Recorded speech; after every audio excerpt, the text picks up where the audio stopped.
Sempre um grande prazer estar na casa de Francisco de Assis, que nos acolhe e aquece o nosso coração mesmo numa noite tão fria como essa. E um prazer poder estar aqui junto com o nosso querido irmão, então, Dedé. Bom, falar de Bezerra, nós podemos... São tantas coisas para serem ditas, né? E eu tenho certeza que muitos já falaram ou vão falar detalhes de sua vida, aonde ele viveu, como viveu, né? Adolfo Bezerra de Menezes Cavalcante, era esse o seu nome, né? Nasceu em Riacho do Sangue, em 29 de agosto de 1831, no Rio de Janeiro, e faleceu em 11 de abril de 1990, mesmo ano também do falecimento da sua segunda esposa. Bezerra, só para a gente dar um toque inicial na nossa conversação, ele foi médico, militar, escritor, jornalista, político, filântropo, filósofo e expoente da doutrina espírita. Recebeu até a alcunha de o médico dos pobres. Nós não vamos entrar diretamente nessa questão sobre ele ter sido médico dos pobres, mas nós vamos falar desta pessoa que, quando aqui esteve entre nós, foi um instrumento da paz e do amor do Mestre Jesus e do nosso Pai Maior entre nós. Bezerra, apesar de todos esses títulos, ter sido vereador, deputado, médico do exército, tendo trabalhado e apoiado estradas de ferro, ele trabalhou numa gama imensa de atividades, até mesmo como político, né? Estava à frente de muitas questões. Mas algo nele nunca se transformou, que foi a humildade, o apreço pelos irmãos mais necessitados. Uma pessoa muito inteligente, fez a sua faculdade de medicina, ao mesmo tempo dava aula de matemática e de ciências para poder custear o seu curso e também se manter no estado do Rio de Janeiro.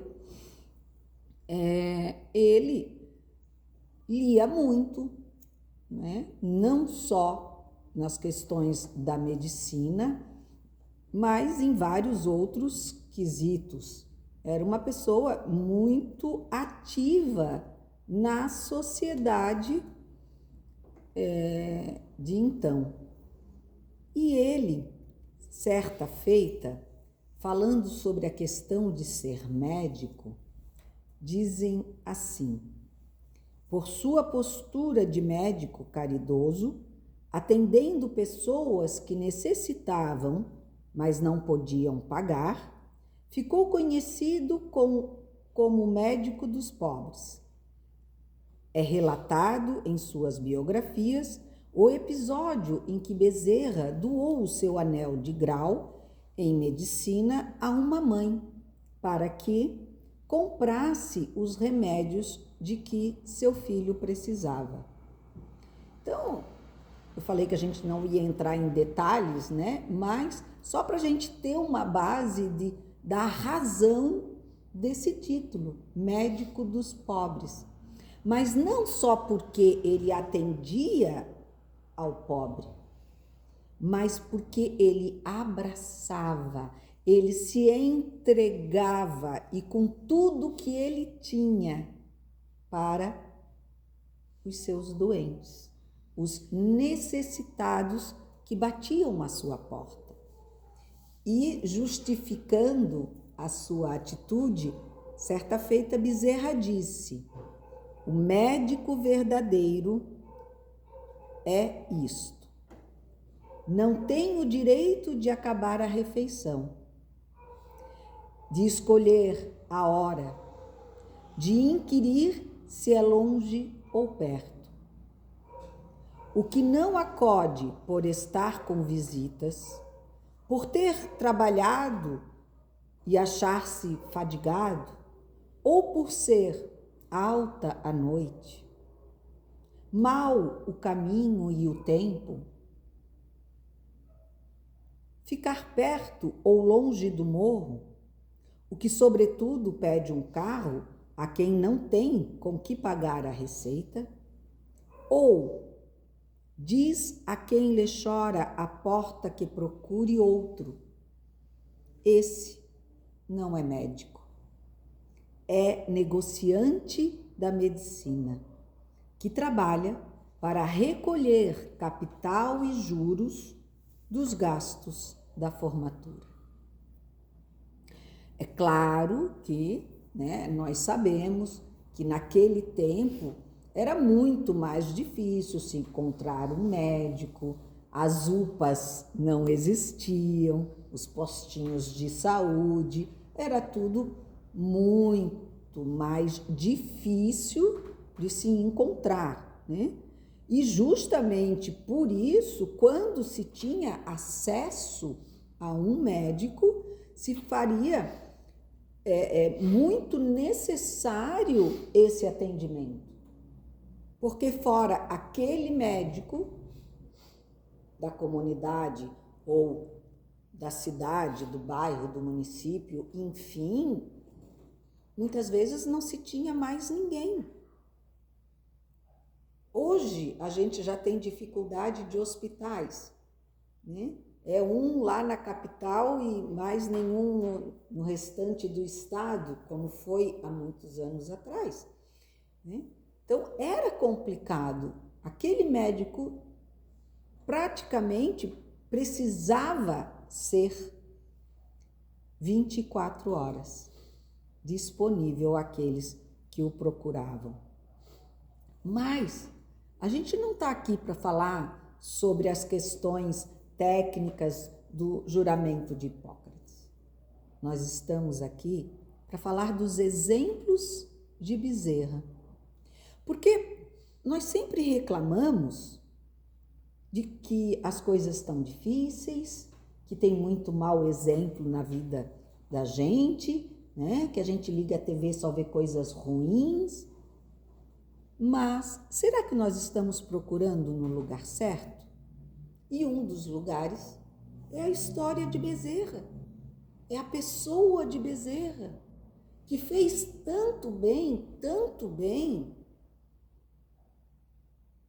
que foi chamado até de Kardec brasileiro, porque ele também nos foi um consolador, ele também nos uniu de forma amorosa e dedicada. Então, ele nos deu o exemplo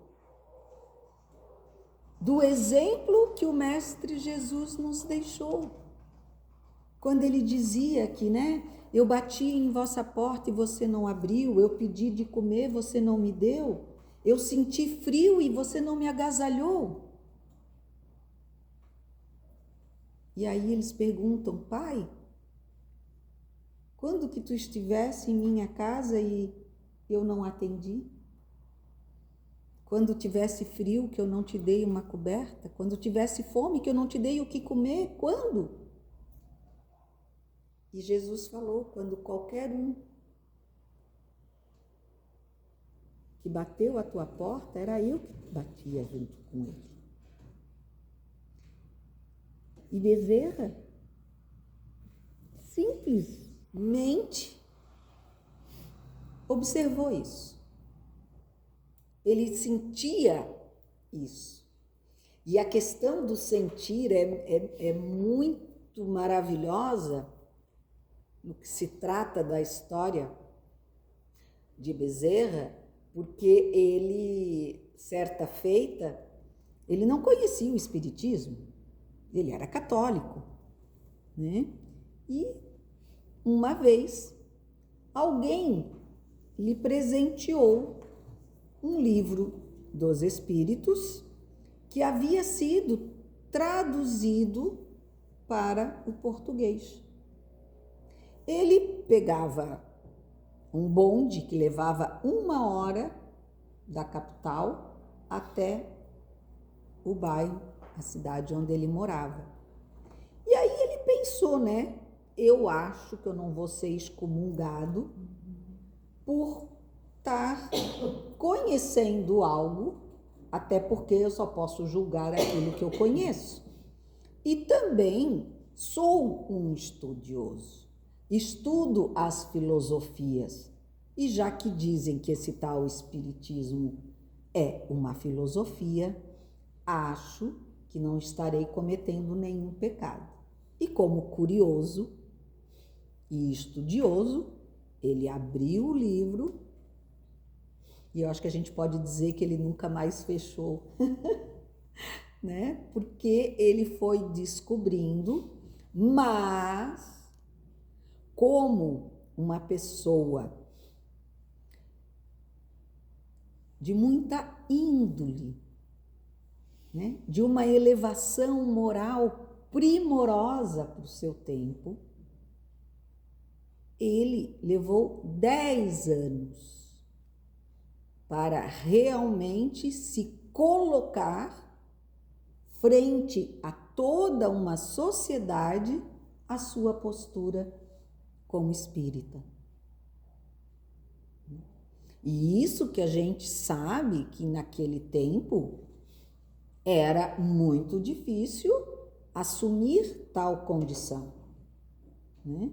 A Igreja Católica era quem mandava nas questões religiosas do país, né? O país não era laico como hoje, ele era católico, tinha como religião o catolicismo, quase que nos obrigando a seguir, né, a religião católica, apostólica romana, né? Porque depois nós viemos a ter as outras variações.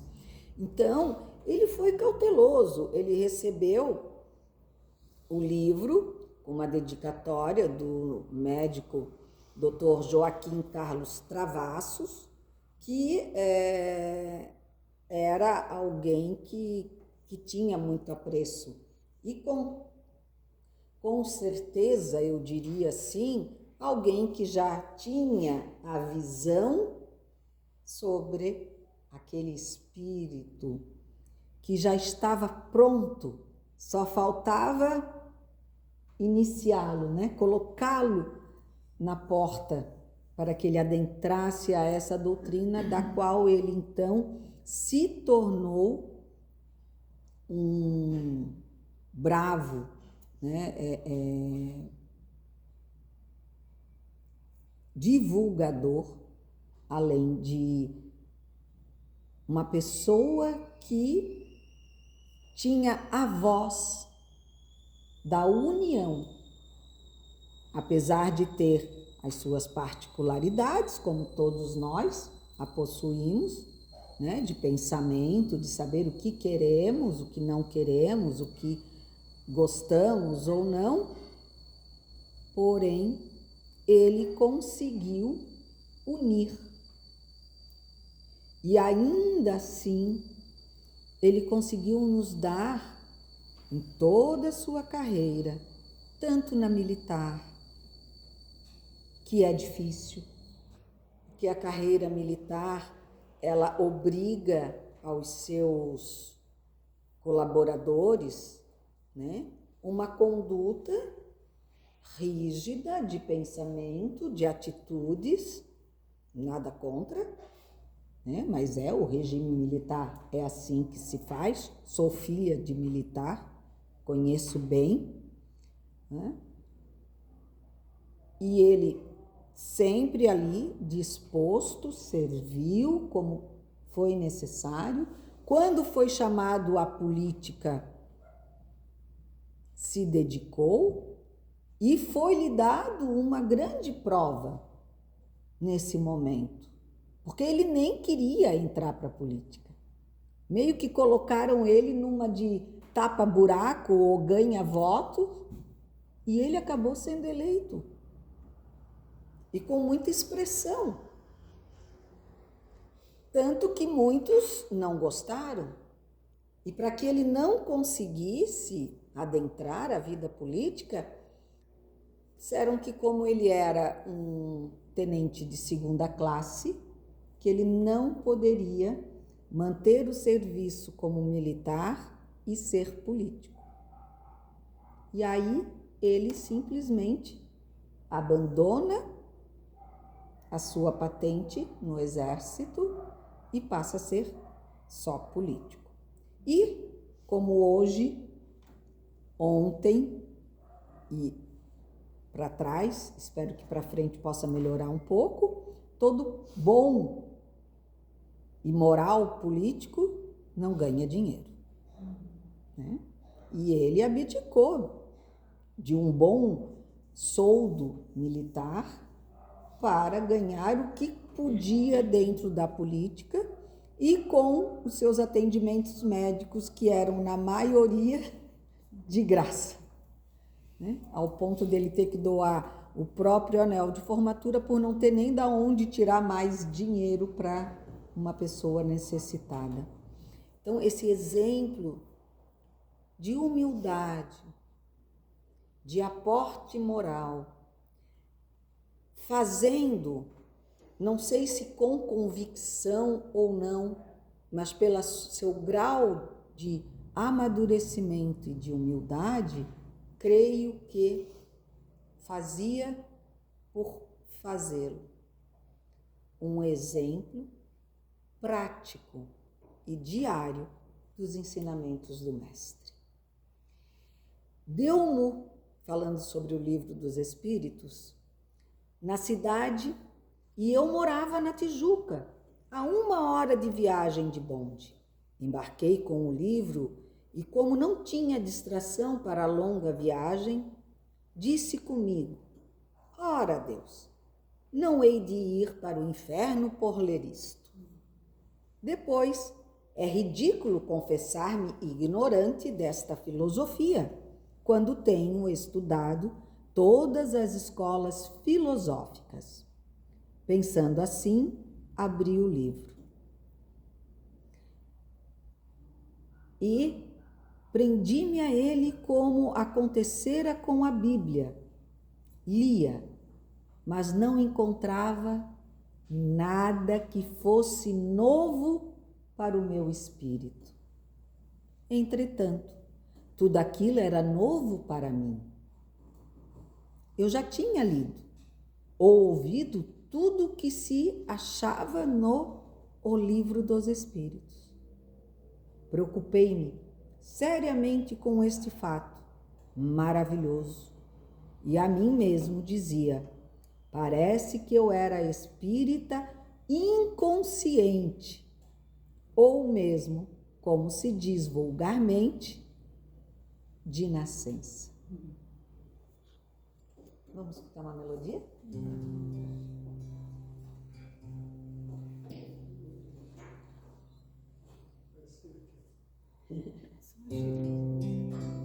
Só gira assim.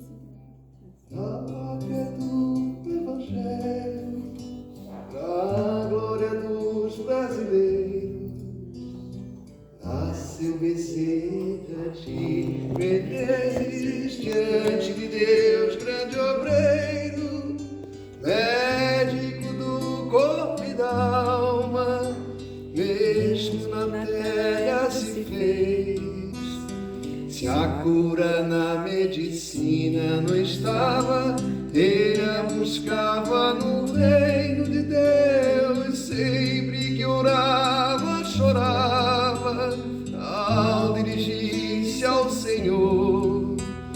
Seu coração grandioso se compadecia do irmão sofredor.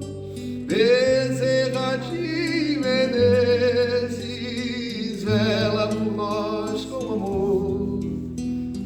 As nossas almas te buscam como nosso guia, nosso protetor. As nossas almas te buscam como nosso guia, nosso protetor.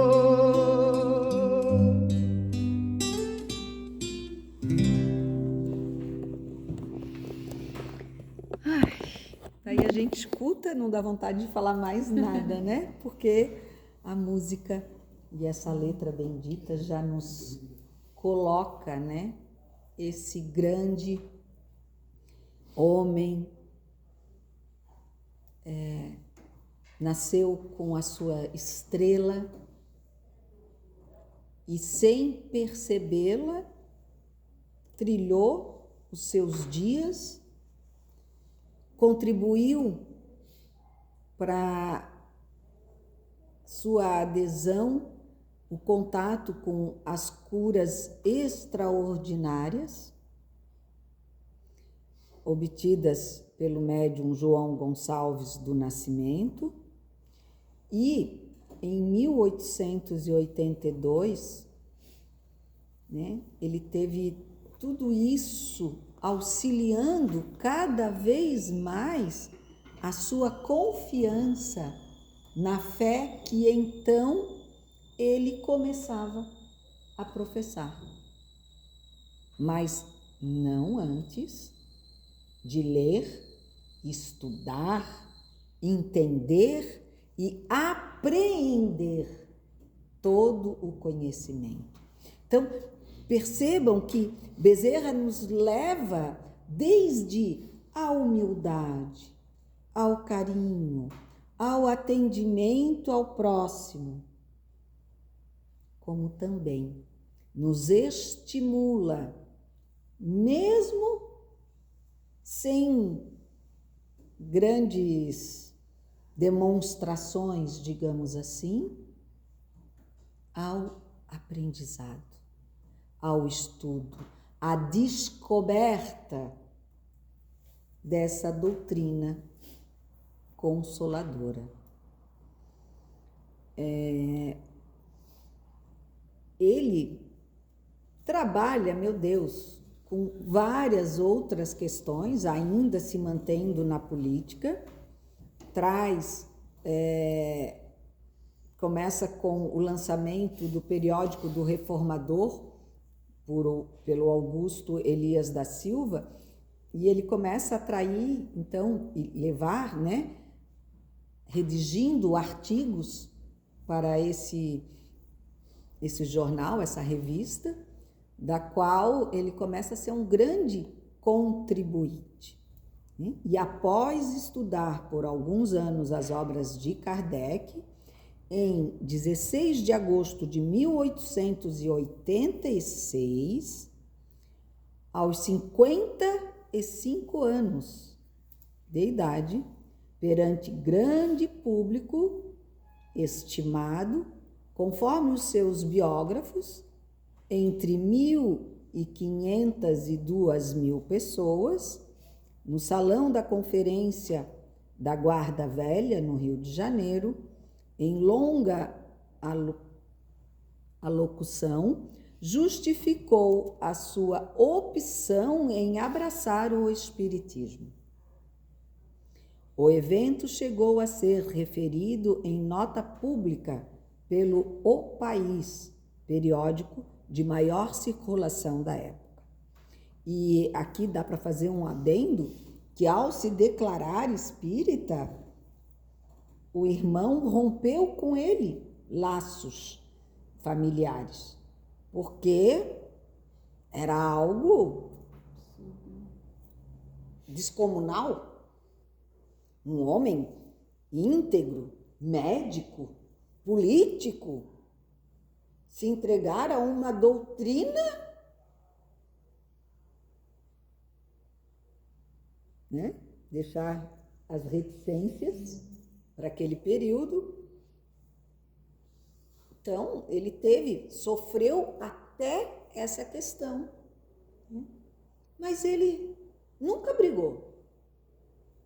Ele continuou a sua trajetória, e é muito interessante porque até como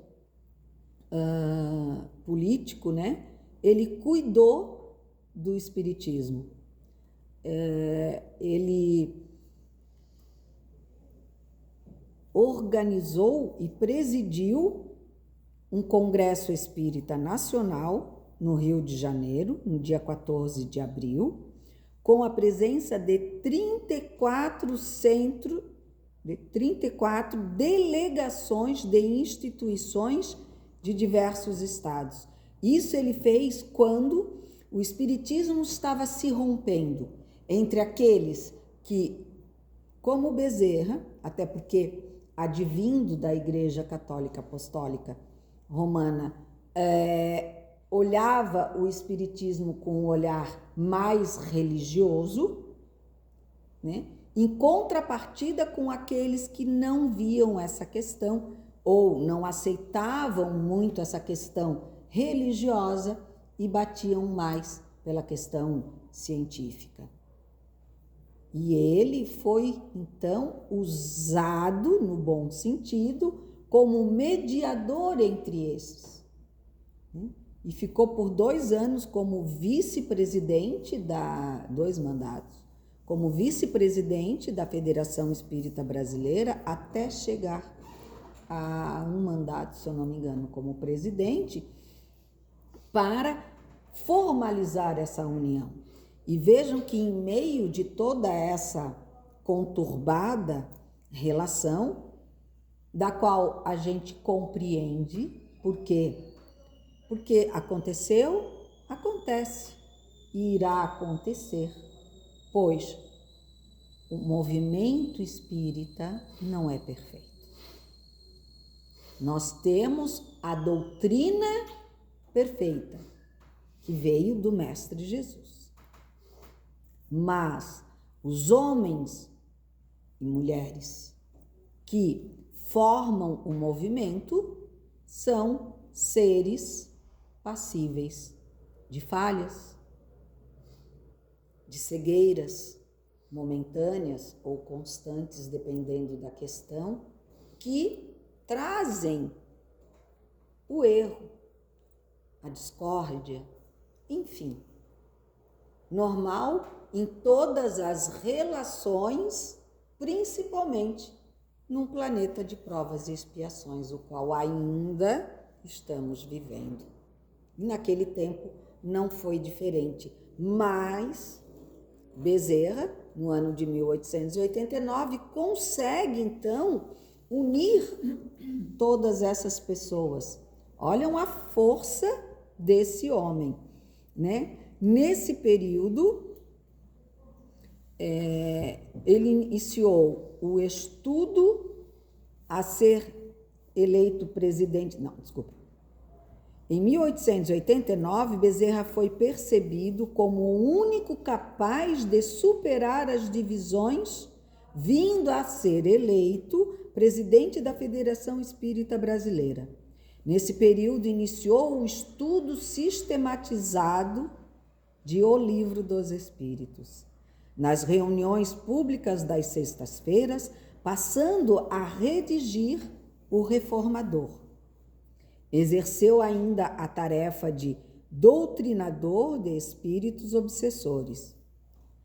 Organizou e presidiu o Congresso Espírita, que eu já citei, com a presença de 34 delegações de diversas instituições do Estado e de diversos estados, e assumiu a presidência do Centro da União Espírita do Brasil, a 21 de abril.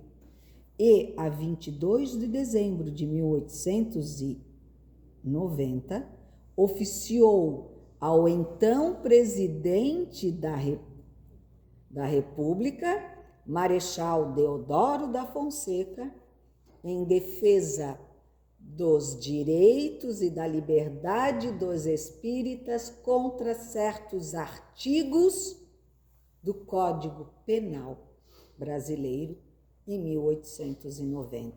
Então, vejam que ele passou por muitas questões e sempre procurou qual o caminho?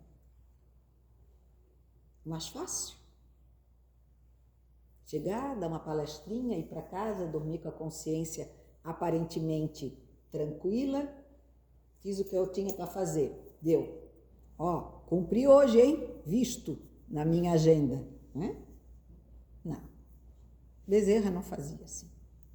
Ele fazia um pouco mais, ou muito mais do que isso.